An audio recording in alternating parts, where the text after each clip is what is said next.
इस वीडियो में मौर्योत्तर काल के बाद के जो महत्वपूर्ण 4 वंश हैं, जिनमें इंडो बैक्टीरियाई, जिन्हें हिंद यवन शासक कहा गया, फिर शक वंश, पार्थियाई वंश और कुषाण वंश के बारे में जानकारी दी जाएगी। इस वीडियो में हमने लगभग सभी इम्पोर्टेंट पॉइंट्स को शामिल किया है जो आपकी परीक्षा की दृष्टि से काफी महत्वपूर्ण हैं। अगर आप इस वीडियो को अच्छे से देखते हैं और समझते हैं तो मुझे नहीं लगता कि कोई भी प्रश्न आपसे परीक्षा में छूट पाएगा, चाहे वो एसएससी हो या यूपीएससी हो या कोई भी अन्य परीक्षा हो, या स्टेट लेवल का पीसीएस हो, पीसीएस परीक्षा हो या कोई दूसरे लेवल की परीक्षा हो। तो चलिए देर किस बात की, फिर वीडियो शुरू करते हैं। मौर्योत्तर काल के बाद लगभग 200 ईसा पूर्व से विदेशी आक्रमणकारियों ने भारत पर आक्रमण शुरू कर दिए। ये वो समय था जब बृहद्रथ की हत्या कर शुंग वंश की स्थापना की गई पुष्यमित्र शुंग के द्वारा, और उसी समय के आसपास ही लगभग विदेशियों ने भी भारत पर आक्रमण शुरू कर दिए। विदेशियों में जो सबसे पहले आक्रमण किया उनमें हिंद यूनानी शासक थे, जिन्हें Indo bacteria, Indo Greek, Hind यवन और इंडो बैक्टीरियाई भी कहा गया।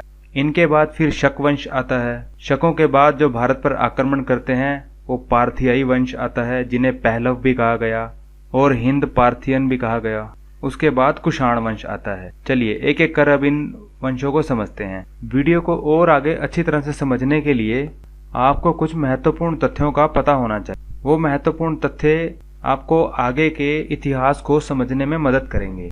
वो कौन कौन से हैं? नंबर 1 पे है बैक्टीरिया। मौर्योत्तर काल के बाद इस शब्द का बार बार प्रयोग किया जाता है, तो समझ लेते हैं। बैक्टीरिया हिंदुकुश पर्वत के उत्तर में स्थित एक स्थान था जिसे बैक्टीरिया कहा गया। इसमें वर्तमान का अफगानिस्तान, तजाकिस्तान और उज्बेकिस्तान का कुछ हिस्सा शामिल था।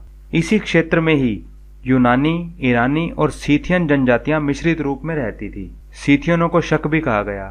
शक वैसे तो सीरिया से संबंध रखते हैं, लेकिन कुछ शक इस क्षेत्र में भी रहते थे। यह आपको बताना इसीलिए जरूरी है क्योंकि इसी क्षेत्र से बार बार विदेशी आक्रमण होंगे। भारत पर जो भारत की सीमा है पश्चिमोत्तर भारत, यहीं से ही विदेशी आक्रमणकारी आएंगे और भारत पर आक्रमण करेंगे। इसीलिए ये सब पॉइंट्स बताना आपको जरूरी है। ये जो बैक्टीरिया का क्षेत्र था ये हिंदुकुश पर्वत के उत्तर में स्थित था। हिंदुकुश पर्वत आपको बता देते हैं, ये पाकिस्तान के उत्तर से लगभग अफगानिस्तान के मध्य तक एक 800 किलोमीटर लंबी पर्वत श्रृंखला है। यह हिमालय पर्वत श्रेणियों का एक भाग है और हिमालय के पास ही पामीर है, वहां पर जाकर मिलती थी। और ये अफगानिस्तान के मध्य तक ये श्रृंखला फैली हुई है। इसी के उत्तर में बैक्टीरिया पड़ता था और इसी पर्वत श्रृंखला को हिंदुकुश पर्वत कहा जाता है। और जो 5वें नंबर पर पॉइंट है वो है पार्थिया। पार्थिया किसे कहते थे? पार्थिया जहां से पार्थियन लोगों ने भारत पर आक्रमण किया था। पार्थिया में आज का ईरान और इराक का कुछ हिस्सा शामिल था। ईरान और इराक का कुछ हिस्सा शामिल था। तो ये महत्वपूर्ण तथ्य थे, ये महत्वपूर्ण पॉइंट्स थे जो आपको पता होने चाहिए। चलिए आगे बढ़ते हैं। सबसे पहला जो वंश भारत पर आक्रमण करता है वो था हिंद यवन, इंडो ग्रीक। इन्हें इंडो बैक्टीरियाई भी कहा गया। इंडो बैक्टीरियाई की शुरुआत सबसे पहले सिकंदर महान से होती है। थोड़ा पीछे चलते हैं और सिकंदर के बारे में तो हम वैसे जानते हैं, लेकिन इसमें यहाँ पर सिकंदर के बारे में बताना भी जरूरी है। यहीं से हमें पता लगेगा कि किस तरह से हिंद यवन शासकों ने भारत में अपनी जड़ें फैलाई और अपनी जड़ों को मजबूत किया।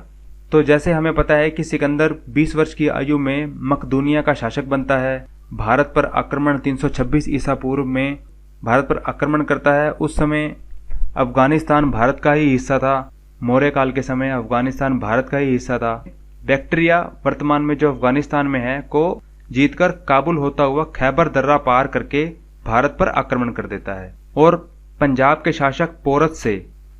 शासक पोरस से हाइडेस्पीड या जिसे झेलम या वितिस्ता का युद्ध भी कहा गया, युद्ध करता है और कुछ हिस्सों को जीत लेता है। सिकंदर 19 महीने तक भारत में रहता है। उसके बाद जो उसकी सेना ब्यास नदी को पार करने से मना कर देती है और आगे नहीं बढ़ पाती और सिकंदर वापस जाने का निश्चय कर लेता है। 19 महीनों के बाद वह अपने जीते हुए क्षेत्र, काफी बड़ा क्षेत्र था उसका, जीते हुए क्षेत्र को अपने सेनापति फिलिप को सौंपकर वापस चला जाता है और 323 ईस्वी में 33 वर्ष की अवस्था में सिकंदर की रोम में मृत्यु हो जाती है। सिकंदर के बाद यवन साम्राज्य देख लेते हैं। भारत में यवन साम्राज्य, सिकंदर के बाद भारत में यवन साम्राज्य। सिकंदर ने अपने पीछे एक विशाल साम्राज्य छोड़ा जिसमें Macedonia, Syria, Bactria, Parthia, Afghanistan और उत्तर पश्चिमी भारत के कुछ भाग सम्मिलित थे। इस साम्राज्य का काफी बड़ा भाग सिकंदर के बाद सेल्यूकस के अधीन रहा, यानी कि वह फिलिप को तो सौंप देता है, लेकिन फिलिप के बाद एक और सेनापति आता है सेल्यूकस। सेल्यूकस की चर्चा हमने मौर्योत्तर काल में देखी थी, चंद्रगुप्त मौर्य के समय वो सेल्यूकस नाम का एक सेनापति, सिकंदर का सेनापति सामने आया था। चलिए, तो साम्राज्य का काफी बड़ा भाग सिकंदर के बाद सेल्यूकस के अधीन रहता है और भारत के उत्तर पश्चिम के भाग उसे चंद्रगुप्त मौर्य को समर्पित कर देने पड़ते हैं, यानी वह चंद्रगुप्त मौर्य से युद्ध करने के लिए आगे बढ़ता है। लेकिन जैसे हमें पता है कि चंद्रगुप्त मौर्य के समय चाणक्य, जो बड़े ही विद्वान अर्थशास्त्री रहे हैं चाणक्य, उनकी नीतियों के कारण वह काफी बड़े भाग को चंद्रगुप्त मौर्य को समर्पित कर देता है और अपनी पुत्री हेलेना का विवाह भी चंद्रगुप्त मौर्य से कर देता है। और लगभग 250 ईसा पूर्व में बैक्ट्रिया, जो मैंने ऊपर बताया आपको, बैक्ट्रिया के गवर्नर डियोडोटस और पार्थिया के गवर्नर ओरेक्सस अपने आप को सेल्यूकस के साम्राज्य से स्वतंत्र घोषित कर देते हैं, यानी ये अपने क्षेत्र को सेल्यूकस के साम्राज्य से स्वतंत्रता दिला देते हैं ये दोनों गवर्नर, और अपने अपने क्षेत्रों पर स्वतंत्र रूप से शासन करते हैं। ये पॉइंट्स आपको जानना बहुत जरूरी है, ये आगे आपके इतिहास समझने में मदद करेंगे। इसके बाद बैक्ट्रिया का एक और शासक होता है डेमेट्रियस प्रथम, जो बैक्ट्रिया पर 220 ईसा पूर्व से 175 ईसा पूर्व तक शासन करता है। यही वह शख्स था जो भारत पर सबसे पहले आक्रमण करता है, भारत के सिंध प्रांत पर अंदर तक आकर आक्रमण कर देता है। जब यह भारत पर आक्रमण करता है तो उस समय बैक्ट्रिया में एक और गवर्नर होता है, इसका गवर्नर यूक्रेटाइटस। उसकी अध्यक्षता में वहां पर बैक्ट्रिया में विरोध हो जाता है, विद्रोह होता है और डेमेट्रियस को बैक्ट्रिया से हाथ धोना पड़ता है। इसी क्षतिपूर्ति को पूरी करने के लिए वह भारत के अंदरूनी भागों पर आक्रमण करता है और काफी बड़ा क्षेत्र जीत लेता है। जब बैक्ट्रिया उसके हाथ से निकलता है और जब यूक्रेटाइटस बैक्ट्रिया पर अधिकार करता है तो यवन साम्राज्य दो हिस्सों में विभाजित हो जाता है। एक बन जाता है डेमेट्रियस वंश और दूसरा यूक्रेटाइटस वंश। यूक्रेटाइटस जो अभी बताया ना, जिसने बैक्ट्रिया को जीत लिया। डेमेट्रियस वंश के दो प्रमुख राजा होते हैं, डेमेट्रियस प्रथम 220 से 175 ईस्वी तक जो शासन करता है, और फिर उसके बाद एक शक्तिशाली राजा होता है मिनांडर, इसका बाद में बताएंगे। इन दोनों की राजधानी साकल होती है जो आधुनिक सियालकोट जो पाकिस्तान में पड़ती है। और यूक्रेटाइटस वंश के राजा होते हैं यूक्रेटाइटिस, एंटीयालकिड्स और हर्मियस। इनकी तीनों की राजधानी तक्षशिला होती है, ये तीनों ही अपनी राजधानी तक्षशिला बनाते हैं। अब डेमेट्रियस वंश के बारे में जानते हैं। डेमेट्रियस प्रथम इसका राजा होता है जो 220 ईसा पूर्व से 175 ईसा पूर्व तक राज करता है। 183 के आसपास वह पंजाब का बड़ा भाग जीत लेता है और साकल को अपनी राजधानी बनाता है, जिसे सियालकोट कहा गया, जो आधुनिक पाकिस्तान में है इस समय। डेमेट्रियस ने भारतीय राजाओं की उपाधि धारण और यूनानी और खरोष्टी दोनों लिपियों वाले सिक्के चलाए। डेमेट्रियस के बाद उसके दो सेनापति अलग अलग क्षेत्रों में शासन करते हैं। पहला सेनापति होता है उसका खुद का छोटा भाई अपोलोडोटस और दूसरा होता है मिनांडर, सबसे प्रमुख शासक। इंडो ग्रीक शासकों में सबसे प्रमुख शासक होता है और डेमेट्रियस वंश का भी यह सबसे महत्वपूर्ण शासक होता है। मिनांडर के बारे में जानते हैं। ये 160 से 120 ईसा पूर्व तक राज करता है। इसकी राजधानी भी साकल होती है। ये अपने साम्राज्य का विस्तार मथुरा, मतलब पूर्व में मथुरा, और दक्षिण में गुजरात के कुछ हिस्से जिनमें भारूकच्छ, जिसे भड़ोच गुजरात कहा गया, वहां तक अपना शासन फैला देता है। यूनानी स्ट्रेबो के अनुसार मिनांडर ने पाटलिपुत्र पर आक्रमण किया और इसकी पुष्टि कौशाम्बी के निकट एक गांव पड़ता है रेह नामक गांव से ही एक अभिलेख प्राप्त होता है, वहीं से इसकी वहां पर आक्रमण करने की पुष्टि होती है। भारूकच्छ गुजरात में, भड़ोच यानी भड़ोच गुजरात में मिनांडर के सिक्के चलते थे और यहाँ पर बड़ी मात्रा में मिनांडर के सिक्के पाए गए। मिनांडर के सिक्कों पर हाथी का चित्र, धर्मचक्र जो बौद्ध धर्म से संबंधित था, जिस पर धार्मिक शब्द अंकित था, बड़ी संख्या में मिलते हैं। इससे पता चलता है कि मिनांडर ने बौद्ध धर्म को अपना लिया। इसकी पुष्टि भी होती है, इसकी पुष्टि एक ग्रंथ है बौद्ध ग्रंथ मिलिंद पन्नो, उससे भी होती है। मिलिंद पन्नो ग्रंथ बौद्ध धर्म की महायान शाखा से संबंधित है और पाली भाषा में लिखा हुआ है। इस ग्रंथ में बौद्ध भिक्षु नागसेन और मिनांडर के बीच अनात्मवाद को लेकर दार्शनिक वार्तालाप है। यानी मिनांडर बौद्ध भिक्षु नागसेन से कुछ प्रश्न पूछता है और नागसेन उसका बड़ी ही खूबसूरती से जवाब देता है। कहा जाता है कि मिनांडर और नागसेन के बीच जो बौद्ध धर्म को लेकर वार्तालाप होता है उससे मिनांडर बड़ा ही प्रभावित होता है और उसके बाद वो बौद्ध धर्म को अपना लेता है और इसी वार्तालाप को ही मिलिंद पन्नों में जगह दी गई है। उसके बाद हिंद यवन वंश में दूसरा वंश था, वो था यूक्रेटाइटस वंश। इसका प्रथम शासक यूक्रेटाइटस ही था जो कि डेमेट्रियस का समकालीन था।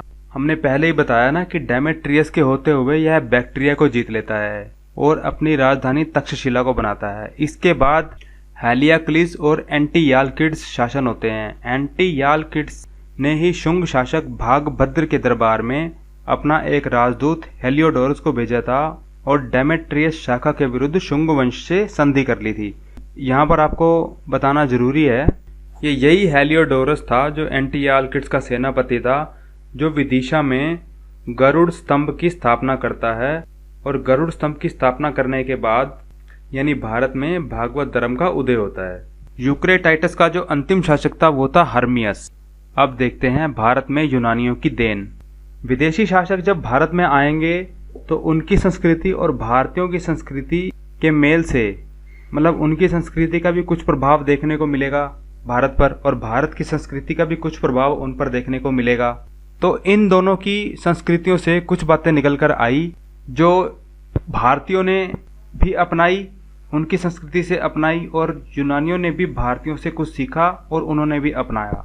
तो सबसे पहले कि यूनानियों की देन थी उसमें सिक्के निर्माण की विधि। यूनानियों के आने से पहले भारतीय जो मुद्राओं से लेन देन करते थे उन मुद्राओं पर कोई भी चित्र या तिथि अंकित नहीं करते थे और ना ही इन मुद्राओं को किसी टकसाल या सांचों से बनाया जाता था।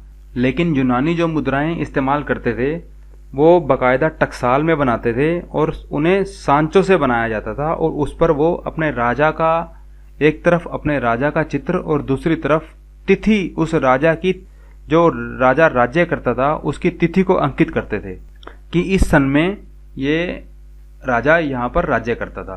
तो भारतीयों को ये बात काफ़ी अच्छी लगी और बाद के जितने भी शासक हो उन्होंने भी यही पद्धति को अपनाना शुरू कर दिया। इसी विधि से ही सिक्के बनाने शुरू किए। फिर यूनानियों के समय में भारत में बड़ी मात्रा में संस्कृत के नाटक होते थे और यूनानियों के आने के बाद उन नाटकों में पर्दे का चलन शुरू हुआ। यानी उन नाटकों में यूनानियों ने भी देखे नाटक और उस नाटकों में जो यूनानियों की देन थी वो पर्दा उठाना और गिराना की देन शुरू हुई। इसीलिए संस्कृत में इसे यवनिका कहा गया। कैलेंडर की देन। भारत के लोग ज्योतिष शास्त्र की पहले से ही कुछ विद्याओं को जानते थे, लेकिन यूनानियों के आने से उनको खगोल विद्या और ज्योतिष शास्त्र का पूरा ज्ञान हुआ और खगोल विद्या को समझने के बाद ही भारतीय भविष्यवाणी भी करने लगे। यानी भविष्यवाणी करने में भी सफल हुए। तारों को देखने के बाद भविष्यवाणी करने में भी सफल हुए। कहा जा सकता है कि ज्योतिष शास्त्र भी यूनानियों की ही देन है। उत्तरी पश्चिमी भारत में एक कला है जिसे हेलोनिस्टिक कला कहा गया। उसकी शुरुआत भी यूनानियों ने ही की। हेलोनिस्टिक कला क्या थी?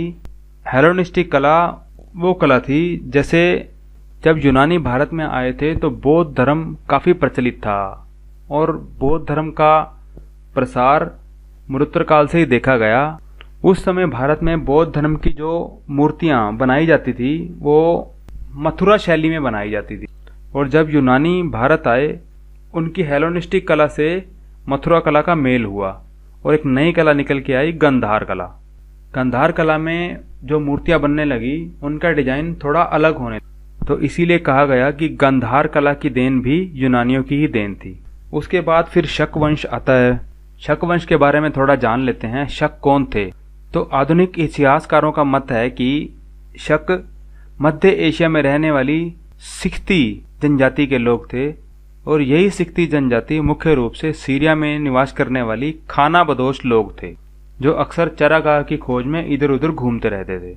शकों का भारत में प्रवेश करने से पहले थोड़ा बैकग्राउंड समझ लेते हैं कि किस तरह से वो भारत में प्रवेश करते हैं। भारत में प्रवेश करने से पहले वो बैक्टीरिया पर आक्रमण करते हैं।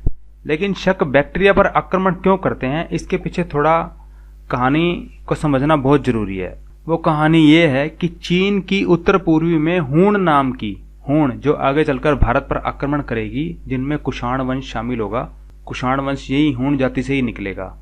तो ये हूण जाति चीन के उत्तर पूर्व में निवास करती थी और ये बड़ी ही खतरनाक लुटेरा जाति होती थी, मतलब लूट मार करके ही अपनी जीवनचर्या का पालन करती थी। यही हूण जाति चीन के काफी बड़े हिस्से पर अक्सर लूट मार किया करती थी। इनसे तंग आकर चीन का सम्राट शी हुआनती 246 ईसा पूर्व में एक विशाल दीवार का निर्माण करता है जो उत्तरी चीन सीमा के पास विद्यमान है, मतलब आज भी देखी जा सकती है। विशाल दीवार का निर्माण होने के कारण ये हूण जाति अब चीन पर, मतलब इनका जो आक्रमण था, जो लूटमार थी, वो चीन पर बंद हो गई। अब चीन पर बंद हो गई तो वो दूसरी जगहों की खोज करेंगे। तो इसके लिए वो फिर तिब्बत की ओर बढ़ते हैं। तिब्बत में एक जाति है यूशी जाति। तिब्बत में एक जाति होती है, मतलब तिब्बत में बसने वाली, फिर एक यूशी जाति होती है, उस पर हमला करते हैं, यानी उन पर बार बार हमले करते हैं और उनसे लूट मार करते हैं। अब ये यूशी जाति को अपना क्षेत्र छोड़ना पड़ता है। अब ये यूशी जाति क्या करती है, ये पश्चिम की ओर बढ़ना शुरू करती है और बढ़ते बढ़ते सीरिया तक पहुंच जाती है। और सीरिया के कुछ क्षेत्रों में उस समय शकों का निवास था। तो जाहिर सी बात है कि जब ये यूशी जाति सीरिया में पहुंचेगी तो उनके क्षेत्रों पर भी अधिकार करने की कोशिश करेगी और दोनों में लड़ाई होगी, दोनों में युद्ध छिड़ जाएगा। तो यूशी जाति जब सीरिया में पहुंचती है तो शक और इनमें युद्ध छिड़ जाता है और शक हार जाते हैं। और शक हार जाते हैं, शकों को अपना प्रदेश छोड़ना पड़ता है और फिर शक कबीले बैक्टीरिया की तरफ बढ़ना शुरू कर देते हैं। बैक्टीरिया यानी बैक्टीरिया की तरफ बढ़ना शुरू कर देते हैं और बैक्टीरिया की तरफ बढ़ने के क्रम में वो पहले पार्थिया पर आक्रमण करते हैं और उसके बाद बैक्टीरिया पर आक्रमण करते हैं। इन दोनों स्थानों पर जो यवन शासक राज कर रहे होते हैं उनके साम्राज्य को पूरी तरह से समाप्त कर देते हैं और यवन साम्राज्य की इसी कमजोरी का फायदा उठाकर फिर वो भारत में भी आक्रमण करते हैं और जहां जहां यवन साम्राज्य होता है वहीं वहीं पर आक्रमण करने की कोशिश करते हैं और भारत में यवन साम्राज्य को पूरी तरह से समाप्त कर देते हैं। सबसे पहले वो सिंध मार्ग से भारत में प्रवेश करते हैं। सिंध नदी के तट पर ही स्थित मीन नगर को जीतकर अपनी राजधानी बनाते हैं और यही वह राज्य था, यानी मीन नगर जो राजधानी बनाया, यही उनका पहला राज्य बनता है। मीन नगर को राजधानी बनाने के बाद और आगे बढ़ते हुए भारत में अंदर की ओर और आगे बढ़ते हुए वह गुजरात और महाराष्ट्र के कुछ हिस्सों पर आक्रमण कर देते हैं। गुजरात में जो सबसे पहला आक्रमण करते हैं वो उज्जैन में करते हैं। उस समय उज्जैन में एक राजा होता है, ये 57 से 58 ईसा पूर्व के समय की बात है। वो राजा शकों के विरुद्ध भीषण युद्ध करता है और शकों को पराजित कर देता है। इसी पराजय के उपलक्ष्य में उसे विक्रमादित्य की उपाधि दी जाती है और फिर यही विक्रमादित्य 58 ईसा पूर्व के आसपास विक्रमी संवत का आरंभ करता है। लेकिन उज्जैन में हारने के बाद शक शांत नहीं बैठते और भारत के दूसरे हिस्सों पर आक्रमण कर देते हैं और दूसरे हिस्सों पर आक्रमण करने के बाद वो अपना राज्य स्थापित करते हैं। वो उन्हीं जगहों पर आक्रमण करते हैं जहां पर पहले से ही यूनानियों का शासन था। वो यूनानियों के शासन को बैक्टीरिया और भारत से पूरी तरह से खत्म कर देते हैं, मतलब पूरी तरह से समाप्त कर देते हैं। भारत में शकों की 4 शाखाएं महत्वपूर्ण थी। सिंध और पश्चिम भारत का शक कुल, महाराष्ट्र का शक क्षत्रप कुल, मथुरा का शक क्षत्रप कुल और गंधार का शक कुल। उसके बाद जो शक वंश का एक महत्वपूर्ण राजा होता है उसका नाम था रुद्रदामन, जो 130 ईस्वी से 150 ईस्वी तक, यानी ईसा मसीह के जन्म के 130 साल के बाद वो राजा बनता है। वह शकों का एक बड़ा ही महत्वपूर्ण शक्तिशाली राजा होता है।